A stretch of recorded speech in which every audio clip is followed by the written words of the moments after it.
The rogue farmer here in the beautiful backcountry of North County, San Diego. Really excited to be a part of a new project, the Harbin Hills Syntropic Agroforestry installation. I've had the pleasure to spend some days out here and really get acquainted on the land and connect with the land. And this is really special, sacred lands out here. The last year for me in San Diego has been a deep dive into growing subtropical fruit and plants and really working with this awesome climate that we have here. Zone 10 to 9. After 13 years of practicing regenerative farming, I've really come to evolve into the method of the food forest and the importance of diversity, the importance of mimicking nature. So with syntropic agriculture, we're using biomimicry to emulate what we see in nature with the different stratification, those layers, where the whole is greater than the sum of the parts. In decades past, this land has been used for agriculture, primarily monocrop agriculture. We can see the skeletons of decades past here, these avocado trees that unfortunately died because of lack of water and because they were systems, monoculture systems that were essentially abandoned.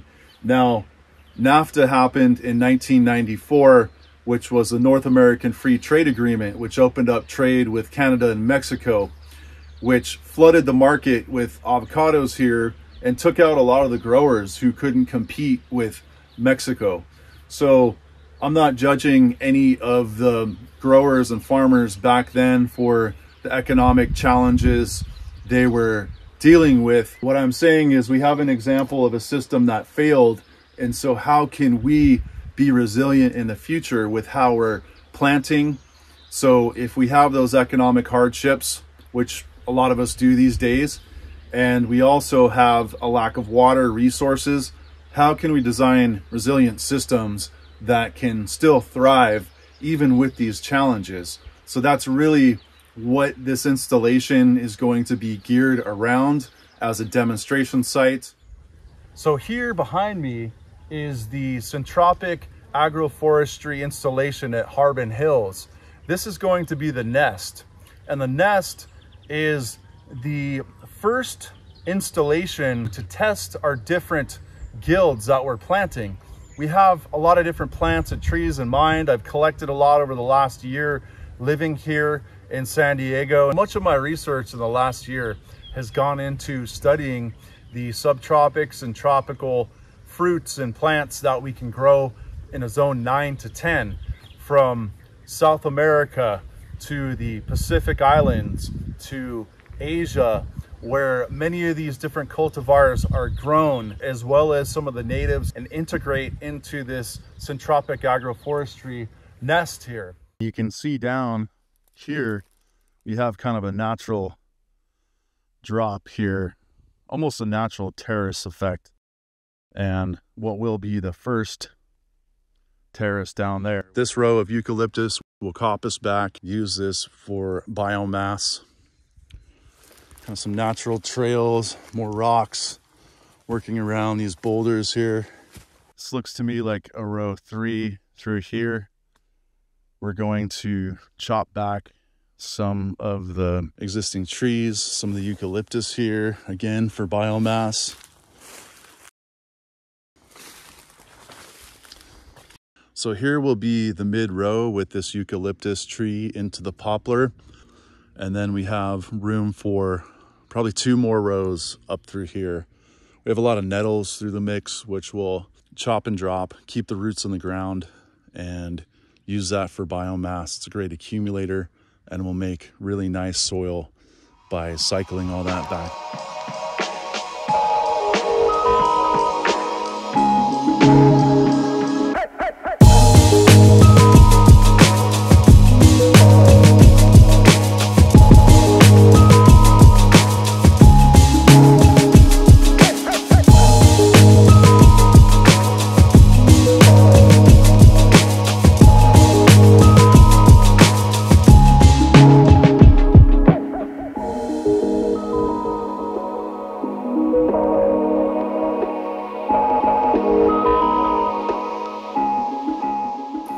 pull saw, great tool to have.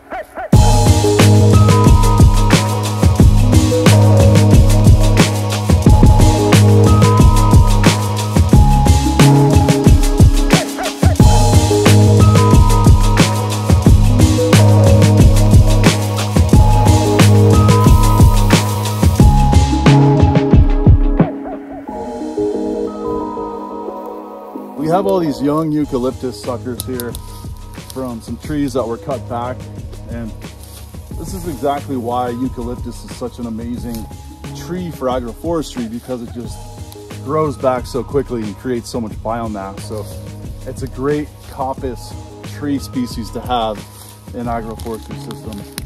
I'm just going to clean it up, limit up a little bit so we can open this up and have a more clear idea of what our row is going to look like. And we'll incorporate this in our production row.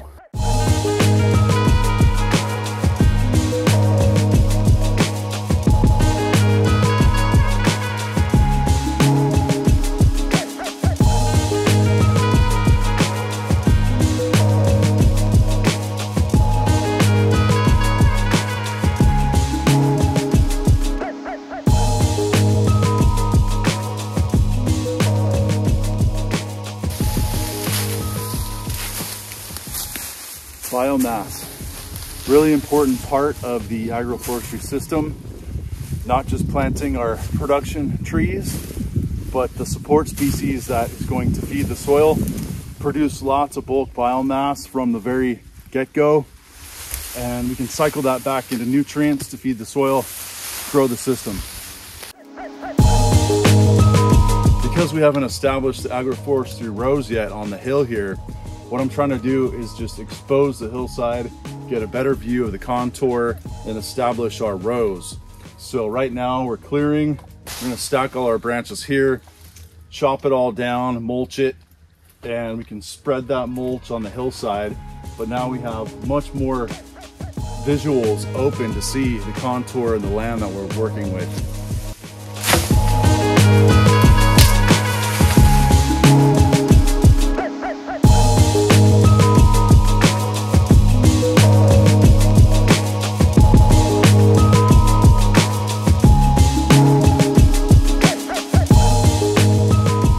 Now, just looking at the natural contours here, some of the kind of platforms that exist, possibly from plantations in the past, but also kind of natural contour, what is trying to be a terrace already.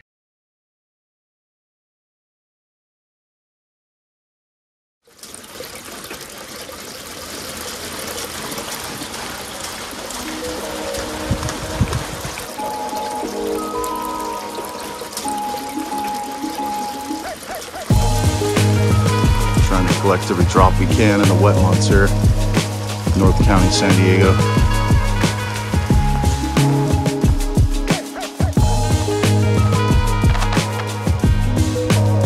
All right, we got the gravity-fed rainwater on lock.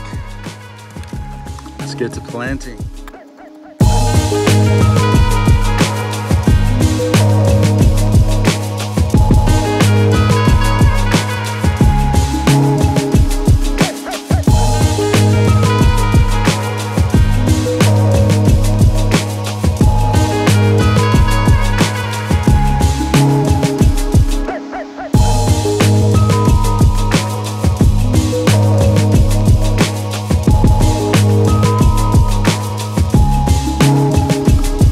Malaysian mango going in the ground.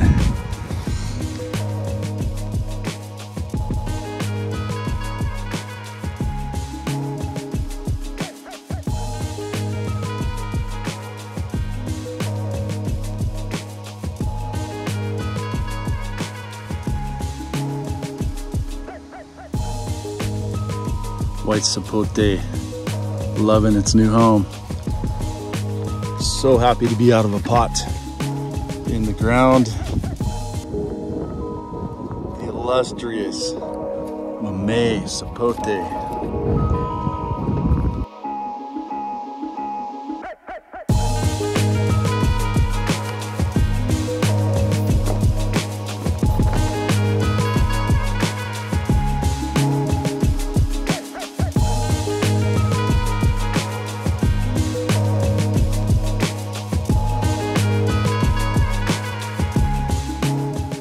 So this is the first Syntropic Agroforestry line that we planted.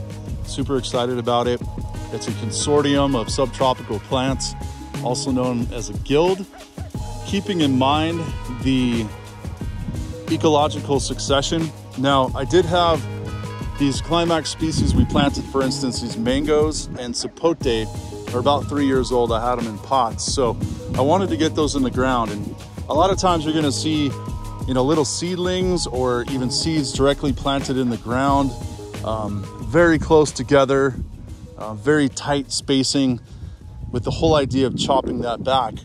And space between that, we have some understories here, which is pineapple in this case. So we did pineapple between the 10-foot spacing of our climax, mangoes, sapote, and guava. And the pineapple will take the understory here. We also did some papaya along with the pineapple. So that'll be an emergent here, but also keeping in mind that that's not gonna be a forever climax species. Like our mango is gonna be here for decades to come. By the time this grows and fills in this space here, right, this papaya will be nice and tall and have produced many years, and it will be phasing out. So it'll leave room for this mango. So everything we're planting is also keeping in mind the time frame it will live and help to create biomass, help to produce in different intervals, these different successions. Now down here we have the ice cream bean, which you can see the difference between our climax and our support right now. Typically your support would be kind of the opposite, right? Your support would be more up here and your climax would be down here. These would be kind of shading out and protecting your seedlings. We're not starting from seed on all this stuff, so these will have to catch up, and they will. Ice cream bean grows nice and tall and fast. So we have the ice cream bean spaced between our understory, pineapple in this case, and our overstory climax of mango here. So I did another ice cream bean here, papaya, pineapple, ice cream bean here, sapote, ice cream bean here, pineapple, papaya, ice cream bean, mamey sapote, ice cream bean, pineapple, papaya, ice cream bean. This is a yellow sapote, ice cream bean. We got to get some more pineapples to fill in the gaps. And then more ice cream beans on either side of these guavas. We have a tropical guava, some white guava, and some strawberry guava down at the end. And then again, we have the ice cream beans in here that will catch up. And that's not intended to be a production tree. That's why I planted them so close here. This is only about a 2-foot spacing to this guava tree. This is intended to be a chop and drop. Ice cream bean is a nitrogen fixer. They grow pretty fast. So when this gets of size, we can chop it back, and that will help to fix atmospheric nitrogen in the soil. Now we can drop that biomass down and help to mulch as well. I do want to add some ice cream beans in for production too. So we can actually harvest the ice cream beans because I love them. But these are intended for a different purpose within this system. So this is where we're at, and I wanted to show you the progress. We have a lot of Tithonia Mexican sunflower that's coming up next. It will be on the outer edge. I'm gonna live stake a bunch of those as a support row. Gorgeous sunset happening right now. Here we have a bunch of the Tithonia stakes. We're gonna plant the branches going up in a row here along the edge. I'm gonna start over here on the end and plant this a couple inches down in and create just a little moat around it so I can water this in. This will be nice to get these established tonight and get them watered in while they have the night to kind of settle and soak in before we get some intense heat tomorrow and direct sunlight. So that's kind of what's happening here. First, Tithonia Mexican sunflower stake is in.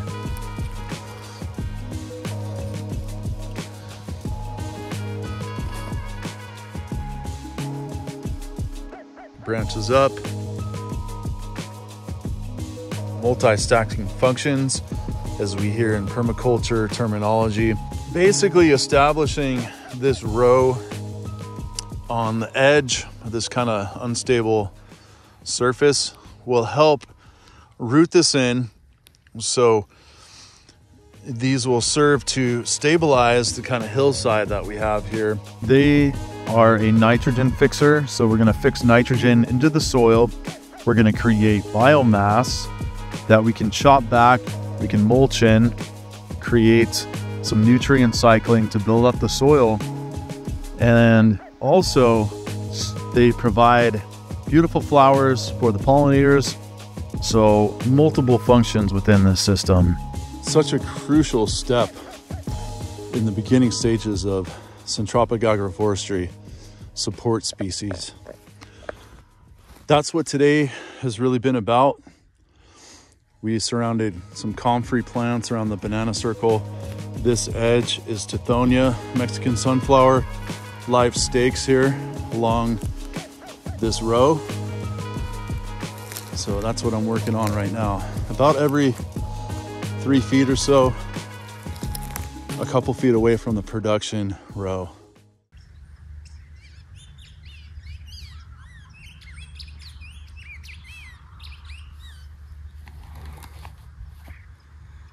Beautiful, serene evening here at the Harbin Hills Syntropic Agroforestry installation. As the coastal fog creeps over the mountain, the sun drops over the hill. One last thing to do for the day, and that is to put down some mulch. We're working with some bare earth here. So we did some pretty intensive clearing of the earth that was disturbed. We want to quickly try to heal that. And so how do we do that? Well, cover crops, mulch, and inoculations with the right microbiome that can help kickstart the process. So this is where I see that natural farming, specifically looking towards Korean natural farming, Jadam, for the IMOs, JMS, indigenous microorganisms, for those that don't know those acronyms, for culturing and applying and really building the biology in the soil. It's a really good addition. And yes, I understand that Syntropic agroforestry, permaculture does away with inputs. It's more about process-based methods, right?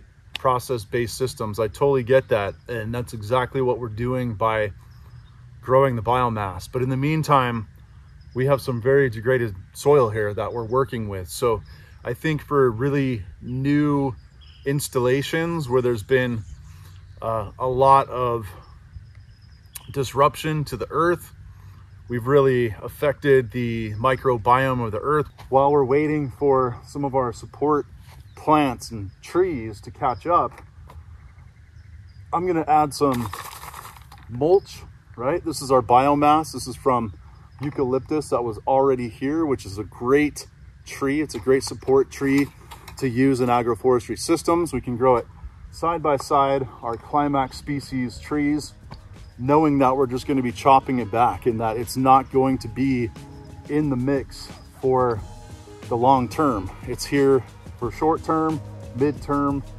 to chop back, add shade, give us biomass, all the benefits that it adds to the system while we're waiting for our climax species to grow up. We're going to be adding this great wood chipped eucalyptus mulch, and we're going to come back and inoculate with the Jadam microbial solution, which is a great way to jumpstart the process.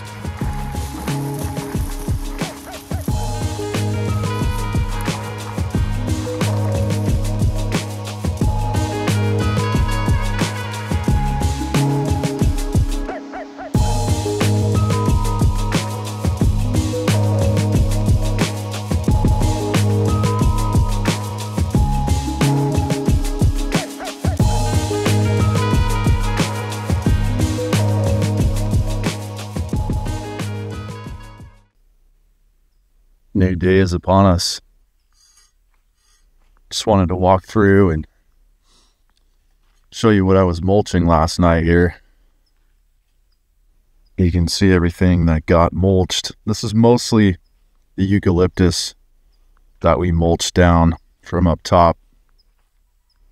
You can see I did a nice cover, especially around the rings of the plants too, to really help with the evaporation, hold in the moisture, and really start those colonies of beneficial microorganisms.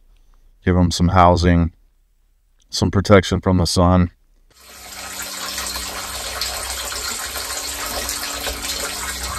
That is the sound of rainwater filling up the barrel. We are planting the second row. And what I'm brewing up here in this barrel here is Jadam microbial solution. Check it out. I have a video on all the details, but it's really simple to make. It's the most simple inoculant you can make. And if you have a simpler way, please let me know in the comments below. But I'm confident because I've tried many styles, compost teas, liquid IMO, you name it. They're all good for their purpose. And if you have the means, by all means, do it. But when you just need something simple and you need to get down to business and get a good inoculation when the soil has been this disturbed, JMS is your best friend.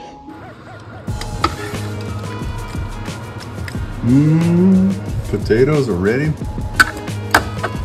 Just like you would mash them to eat. We're gonna blend them up though with some salt. All right, approximately 3 pounds for 30 gallons of JMS. So 1 to 10 pounds to gallons.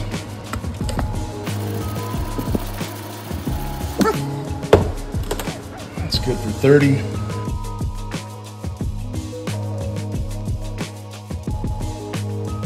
Potato smoothie is what I call it. All right. All right, potato smoothie. Pour it into a bag, a strainer bag. This is a brewer bag.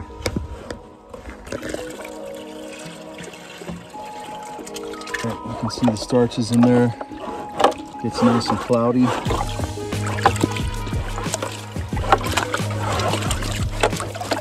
Let me go find some leaf mold real quick. That's the missing ingredient here. So we have our food source added into the barrel here. That is a trace mineral complex of sea salt and a starch complex potato. Let me go hunt down some leaf mold, which is a really important inoculant to make sure we're culturing good biology. And it doesn't matter where you are. If you're in an urban neighborhood, find the oldest tree you can. If you don't have trees, find a shrub. If you don't have shrubs, find a plant. Find any leaf mold on the ground. If you have access to older growth trees, it's going to be more further along in ecological succession. So we want to collect several collections from under those trees. Just gonna take some handfuls of soil. Look at that earth, wow. Oh my goodness.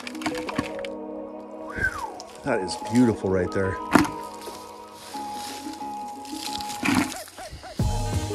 Really great sample right here. You can tell from the color all the humic acids that are in the soil. We have a eucalyptus. Let's grab some handfuls from under here.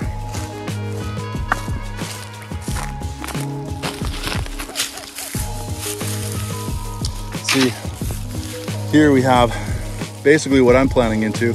It still looks okay, but it's very sandy and gritty. Unlike what we just saw over there. It's fine and dark and beautiful, loamy, beautiful soil. So anyhow, I know there's a good culture up here under this Brazilian pepper tree and another eucalyptus and either a poplar. I believe it's a poplar up here. Let's dig for this really nice sample I found earlier. Let's grab some of that. So we're looking for that mycelium mat. Here it is. This is what I want to add. Look at that fungi. I mean, it's dark out. You can see that white fungus among us. That's what we want.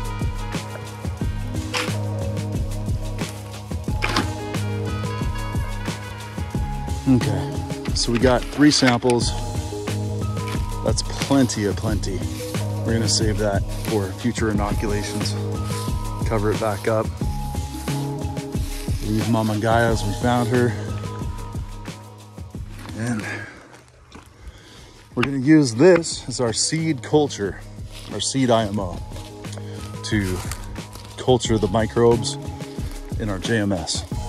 All right, so we're gonna add all our good samples to the bag.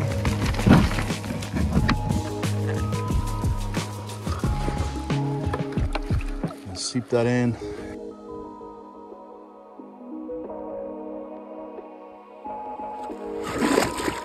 So we're not using any electric pumps to agitate this, bubble it, or vortex this brew. This is why steeping it is really important. This is how we aerate this brew, and we get some aerobic as well as anaerobic cultures, facultative cultures in this mix. This is not solely just anaerobic culture because we don't have a pump running.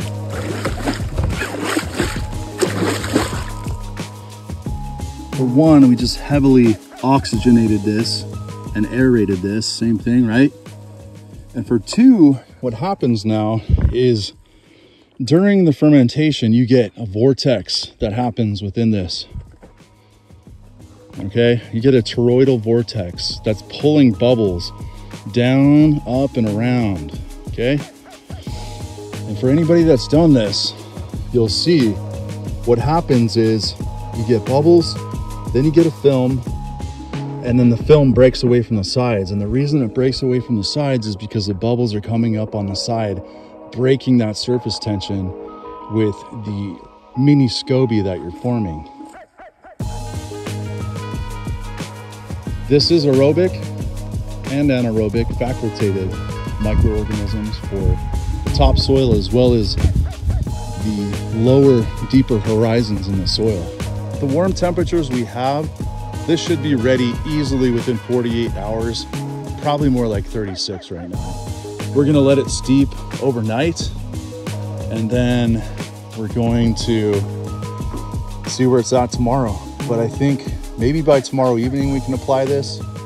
If not, 2 days.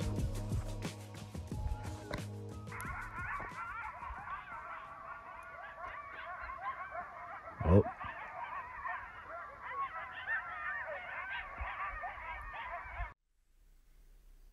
Just another amazing day, perfect for transplanting. We actually had some light showers last night. We made the JMS. I put a little cap on it because you don't really want rains splashing this around and overflowing it. So it's been about 12 hours, not much activity yet. You can see our banana circle we planted yesterday. It's got this concave little bowl in the center. You can see our spacing about 30 inches. And then we have a little bit wider spacing over here for the entrance for biomass coming in. We can just dump from a wheelbarrow. Ideal weather for transplanting. We had some light rains last night, some coastal fog, really humid right now. Perfect. I'm really excited about the alley crop that I'm going to install today. We're going to do that 3'6" in the middle line here of our bed. So 3'6" off of our tree line we established on the end right here. So this consortium will be roots, tubers, things that we can dig up. I don't want to put them in the mix just yet under our tree line because digging these crops up would really kind of disturb these root systems that we're trying to establish. So I want to avoid that for now and keep our alley crops on the middle row. We have sweet potatoes over here, a couple varieties. Okinawa sweet potatoes. We have turmeric and ginger. We have cassava steaks. We have some horseradish, big horseradish roots we're going to stick in the ground. Really beautiful ginger that has these eyes on it, very vigorous and vibrant, ready to plant. We have this taro root, a couple kinds of taro. This is actually grown in Peru. Found this at the Asian market, and it had these bulbs. Also soaked this along with the ginger overnight. And then another type of taro. Check this out. I just unveiled this one. Got this in the mail from Kauai. So this is some big Hawaiian grown taro. Just look at the difference there. This taro versus some of this taro. Obviously they're different varieties. If you have any information on taro, let me know in the comments. I'm a SoCal boy. Never really grown taro, but very interested in growing it here in this climate. And I know there's wetland and dryland. So I'm gonna have to experiment.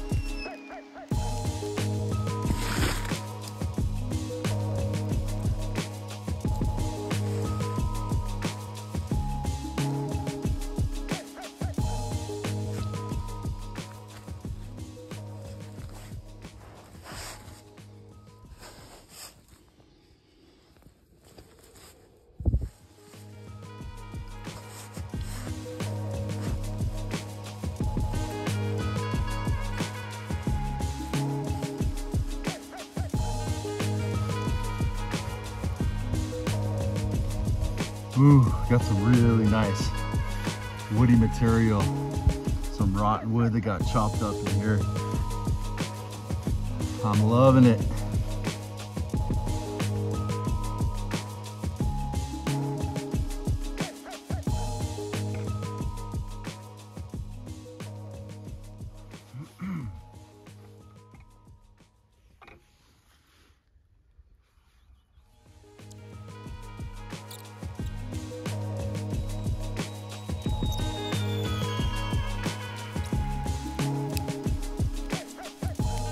Island style consortium. Planting a few varieties of sugarcane. Bringing it over here to the mainland, Southern California.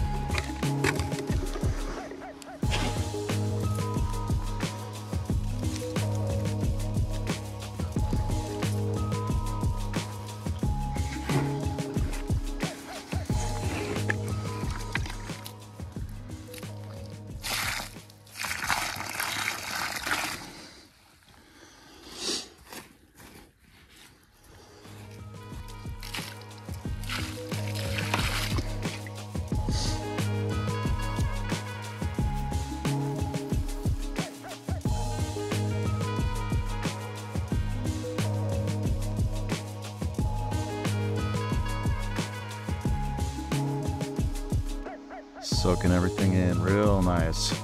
Such a perfect day. It's overcast, nice and cool, very humid. The all-star of tubers going in the ground today. We got cassava, we got some Hawaiian kalo, we've got some Okinawan sweet potato, we've got some Peruvian ginger. Decided to stagger plant it. Kind of 2 rows side by side, about 10-inch spacing.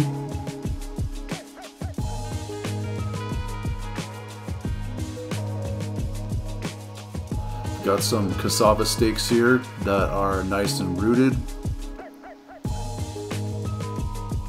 You can see some new growth on the top.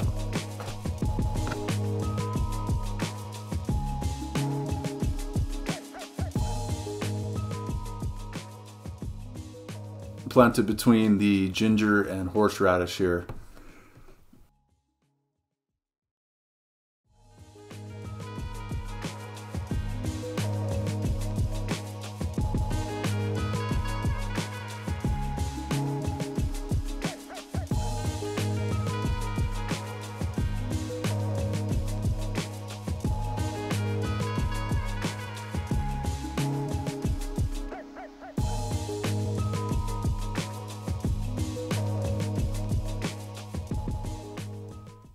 Beautiful day. We got some spotted clouds, nice breeze rolling through, a bit more sun today.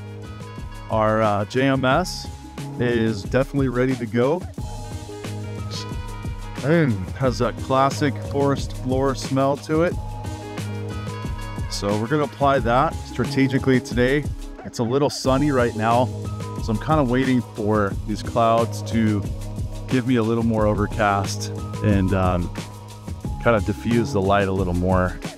So I did a really heavy watering in initially, and that way we can come back with the JMS and splash it in, and it's going to infiltrate nicely, get down into the deeper soil horizons like those B horizons. And all this alley crop we did yesterday, the roots, turmeric, ginger, cane, cassava, horseradish, and what else we got in here? Taro. That's gonna get soaked with the JMS today. And then we got our biomass line we're gonna do on the edge. So we got purple elephant grass and comfrey to plant along this edge. So everything will be really nice and mulched in. We're gonna come through with a nice heavy mulching, a bunch of eucalyptus that we chopped down from these coppice trees up here. And we're gonna apply that. And then along with our JMS, we're gonna really saturate that in and really get the microbiome really kick-started. All right, the ideal time has come to apply our JMS, Jadam Microbial Solution. Nice and foamed up. Got a little bit of green over here. There is a little bit of algae because this was rainwater catchment, and a little bit of algae formed in there, but that's okay. I'm not worried about it. We have a ton of other microbiology going on, so we're gonna run with it. We'll do multiple applications. So we are ready for application of our JMS, Jadam Microbial Solution. And this really is my favorite part of the process here, because we get to correct a lot of the damage that we've done. All this disturbance that happened here. You can see on this side, we're getting ready to plant some of our support species, herbaceous chop and drops. We have some purple elephant grass and some comfrey.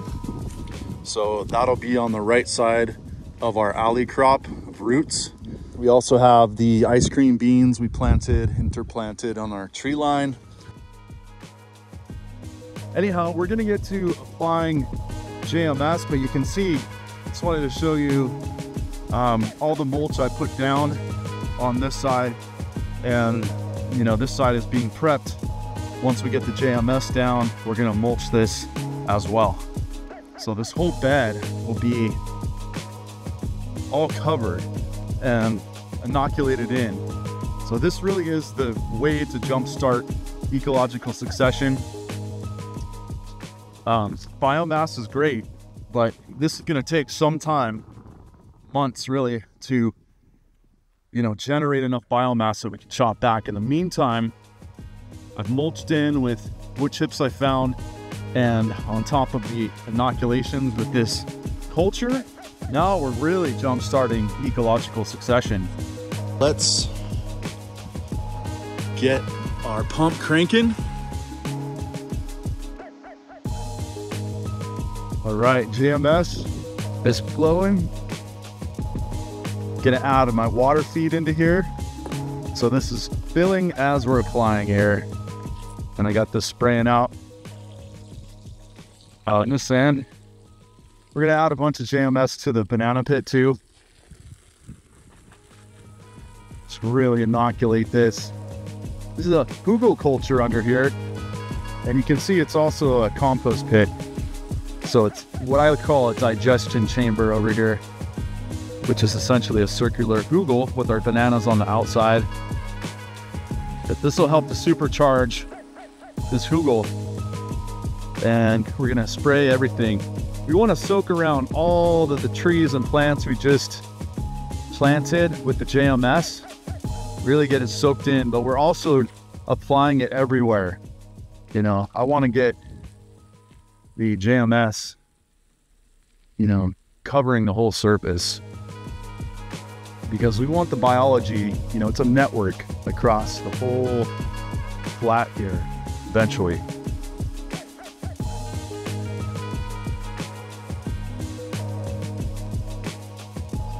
Everything I already staked in, planted, support species, the climax species, the tubers I planted yesterday. And so the holes that I dug out and soaked in, I'm also going to spray my JMS in here for my next transplant.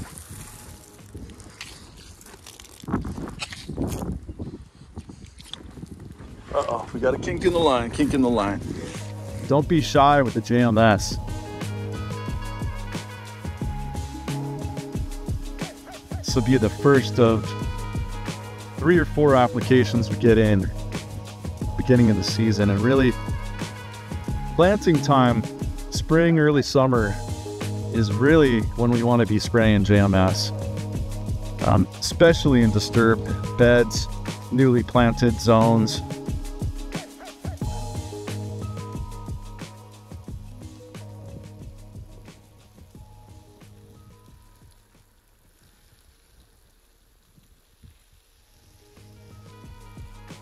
Really soak down deep where I planted my trees, and then just soak down the surface too, everywhere.